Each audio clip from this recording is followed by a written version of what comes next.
वह किताबों में दर्ज था ही नहीं, सिखाया जो सबक जिंदगी ने। Keep your self educated and never stop learning because knowledge is power. Educational talk with Rajesh Kumar Arohi. क्या आप संसार में अपना अमर नाम छोड़ना चाहते हैं? क्या आप अपनी कहानी स्वयं लिखना चाहते हैं? श्रेष्ठ और महान बनना ही मानव जीवन का लक्ष्य और सौभाग्य है। इसके लिए हमें महानता के बीजों को अपने मन मस्तिष्क में बोने पड़ेंगे ताकि समय आने पर संसार को आपकी श्रेष्ठता और महानता के दर्शन हो सके। साथियों और प्रिय छात्रों, मैं Rajesh Kumar Arohi, education and human energy expert, आज आपके लिए educational talk with Rajesh Kumar Arohi के अंतर्गत नई वीडियो लेकर आया हूं, जिसका शीर्षक है महानता के बीज बोइए। आशा है यह वीडियो आपको अच्छा लगेगा और आप इसे बार बार देखेंगे।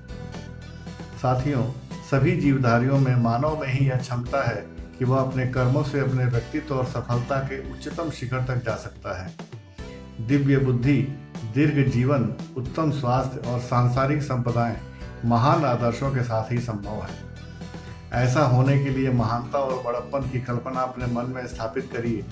भावना करिए कि आप प्रतिदिन उच्च स्थिति में प्रवेश कर रहे हैं। हमारे प्रत्येक सत्संकल्प में आत्मशक्ति का साथ रहता है। हमारे महान बनने का कारण हमारी आत्मा में ही विद्यमान है, बाहर कहीं खोजने की आवश्यकता नहीं है। अपने महानता के विचार को अपने मन मस्तिष्क में दृढ़ता से जमा देना ही मन मस्तिष्क में महानता के बीज बो देना है। यही विचार अपने समय पर अंकुरित, पल्लवित और पुष्पित होते हैं और आपके महानता की छाप आपके परिवार, मित्र और मिलने जुलने वालों पर जमा देते हैं।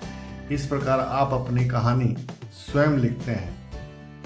महानता हमारे चरित्र और स्वभाव में परिलक्षित होती है। चरित्र की छोटी छोटी भूलें हमें नीचे गिराती हैं, वहीं छोटे छोटे उच्च विचार आपकी आत्मशक्ति को बढ़ाते हुए आपको उच्च शिखर की ओर ले जाते हैं। इसी संदर्भ में यूनान देश की एक कहानी याद आती है। यूनान के एक शहर में एक अनाथ बालक लकड़ियां काट कर लाता, बाजार में बेचकर अपना पेट भरता था। दिन भर इसी कार्य में उसका दिन बीत जाता था। एक दिन एक भला आदमी लकड़ियों के बाजार से होकर निकला। उसने देखा कि एक बालक अपने सामने लकड़ियों का एक गट्ठर रखकर बेचने का प्रयत्न कर रहा था। उस बालक में आकर्षित करने वाली बात यह थी कि उस बालक ने अपना लकड़ियों का गट्ठर दूसरों की अपेक्षा बड़ी सुंदरता और कलात्मक रूप से बांधा हुआ था। भला आदमी वहां ठहर गया और लड़के की बुद्धि परीक्षा लेने के लिए उसने पूछा, लड़के, इस गट्ठर को तुमने स्वयं बांधा है? लड़के ने उत्तर दिया, जी हाँ, मैं स्वयं लकड़ी काटता हूँ, स्वयं गट्ठर बांधता हूँ और प्रतिदिन इस बाजार में बेचकर अपना जीविकोपार्जन करता हूँ। भले आदमी ने पूछा, क्या तुम इसे खोलकर फिर से इसी सुंदर ढंग से बांध सकते हो? लड़के ने उत्साह से कहा, जी हाँ, यह लीजिए, अभी बांधे देता हूँ। यह कहते कहते लड़के ने लकड़ी का गट्ठर खोल डाला और लकड़ियां इधर उधर बिखेर दी। फिर तत्परता और सावधानी से एक बड़ी लकड़ी को आधार बनाकर उसके इधर उधर छोटी छोटी लकड़ियां सजाई और अंत में पहले जैसी सुंदर ढंग से लकड़ियों का गट्ठर बांध दिया।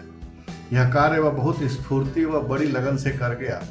इतनी देर के लिए वह भूल गया कि वह किसी व्यक्ति के सम्मुख खड़ा है और कोई उसकी क्रियाओं और आदतों को सूक्ष्मता से देख रहा है। उस भले आदमी पर इस कलापूर्ण ढंग का बहुत असर पड़ा। उन्होंने देखा कि बालक में छोटे छोटे काम को भी पूरी दिलचस्पी और कलापूर्ण ढंग से पूरा करने के दुर्लभ संस्कार हैं। ऐसे संस्कार वाले व्यक्ति ही विकसित होकर संसार के महापुरुष बनते हैं। भले आदमी ने सोचा, इस लड़के के चरित्र में जो महानता के बीज हैं, उन्हें विकसित होने का अवसर देना चाहिए। हो सकता है कि वह बालक संसार का कुछ लाभ कर सके। वे बोले, तुम हमारे साथ चलोगे? हम तुम्हें पढ़ाना चाहते हैं। तुम्हारे समस्त व्यय का भार हमारे ऊपर रहेगा। बालक कुछ देर तक सोचता रहा। उसकी तीव्र इच्छा थी कि वह किसी प्रकार पढ़े लिखे। उसने कुछ विद्याध्ययन किया भी था। उसे जीविकोपार्जन से जो समय बचता था उसमें वह कुछ पढ़ा भी करता था। उसने अपनी स्वीकृति दे दी। उस भले आदमी ने अपने संरक्षण में उस बालक का शिक्षण करवाया। वह उसकी आदतों पर मुग्ध था। वह बालक बड़ा होकर यूनान का महान विद्वान दार्शनिक पाइथागोरस कहलाया और वह भला आदमी जिसने एक दृष्टि में बालक के अंदर छिपी हुई महानता को पहचाना था, वह था यूनान का विश्वविख्यात तत्वज्ञानी डेमोक्रिटस। पाइथागोरस के बचपन के जिस गुण पर डेमोक्रिटस मुग्ध हुआ था, वह था छोटे छोटे कार्यों में भी पूरी दिलचस्पी और कलापूर्ण ढंग से महानता का प्रदर्शन। देखने में यह गुण साधारण सा था, पर वास्तव में महानता का बीज उसी के अंदर छिपा हुआ था। जो मनुष्य अपने छोटे बड़े कार्यों तक को पूरी रुचि और कलापूर्ण ढंग से करता है, वह बड़े कार्यों की ओर भी सावधानी से पूरा करेगा और प्रशंसनीय होगा। जो छोटे छोटे कामों में भी अपनी महानता की छाप लगा देता है, दुनिया उसी को महत्व प्रदान करती है।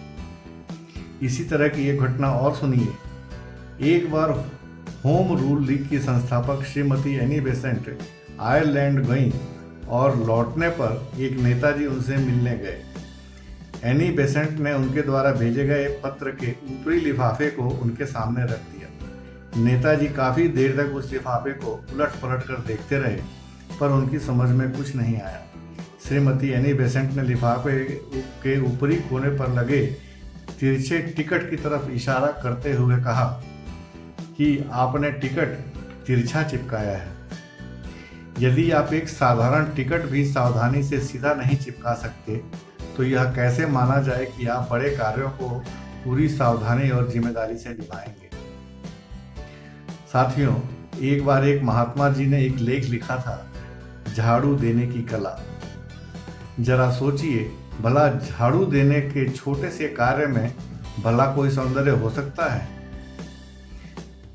उन्होंने सिखाया कि झाड़ू लगाने जैसे साधारण कार्य में भी सावधानी की आवश्यकता होती है।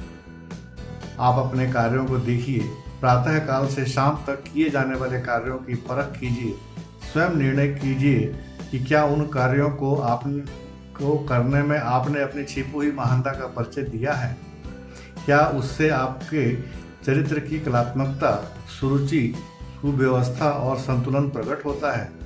क्या आपका कार्य आपके चरित्र के गौरव के अनुकूल है? क्या उससे आपकी असाधारण योग्यता, बुद्धि और सूझबूझ प्रकट होती है? क्या उसमें आपके व्यक्तित्व की विशेषताएं भरी हुई हैं? इस प्रकार छोटे छोटे कार्यों से आपके चरित्र की महानता प्रकट होती है। साथियों, इसी प्रकार हमारी अनेक आदतें, कार्यों, वस्त्रों, शिष्टाचार, व्यवहार आदि से हमारा व्यक्तित्व प्रकट होता है। जहाँ हमारी ये आदतें महानता दिखाती हैं, वहीं हमारे आने वाले पतन की भी सूचक हो सकती हैं। लोभ, क्रोध, व्यभिचार के साथ अड़ियल, उत्तेजित या शक्ति स्वभाव भी हमारा शत्रु ही है। इस प्रकार की हमारे चरित्र की असंख्य छोटी छोटी भूलें हमें नीचे गिराती चली जाती हैं। साथियों, ध्यान रखिए, पहाड़ की चढ़ाई हमें चढ़ने से नहीं रोकती, मगर हमारे जूतों की रेत हमें चढ़ाई चढ़ने नहीं देती। हमारी छोटी छोटी भूलें या गलतियां हमें सफलता की चढ़ाई चढ़ने से रोक देती हैं।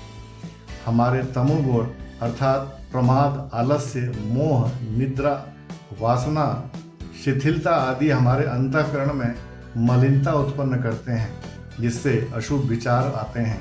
इसलिए हमेशा सद्गुणों पर विचार करना चाहिए। शांत, पवित्र और उच्च विचारों को ही अपने मन मस्तिष्क में दृढ़ता से जमाना चाहिए। हमारी विवेक शक्ति हमें मर्यादा, नियम, बंधन, नाप तोल कर चलना सिखाती है। साथियों, आपकी सफलता इस बात पर निर्भर करती है कि आप कितने अंशों में अपने महत्ता का अनुभव करते हैं, अपने प्रति आपका कितना विश्वास है और आप उसको कितने अपने व्यवहार में लाते हैं। विश्वास कीजिए, आपके भीतर ऐसी ऐसी विशेषताएं और गुप्त शक्तियां भरी हुई हैं कि उनके विकास और प्रदर्शन से आप संसार को चमत्कृत कर सकते हैं। बस आप आज और अभी से महानता के बीजों को अपने भीतर बोना शुरू कर दीजिए। अपनी वो कहानी जो आप दुनिया में छोड़कर जाना चाहते हैं, उसे आज से ही लिखना शुरू कर दीजिए।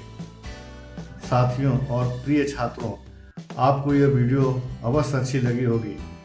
अपने जीवन के चहुमुखी विकास में सहायक इस तरह की अन्य वीडियोस को देखने के लिए मेरे चैनल को सब्सक्राइब कर लीजिए और इस वीडियो से संबंधित कोई सुझाव हो तो कमेंट में ज़रूर लिखिए। धन्यवाद। जय हिंद।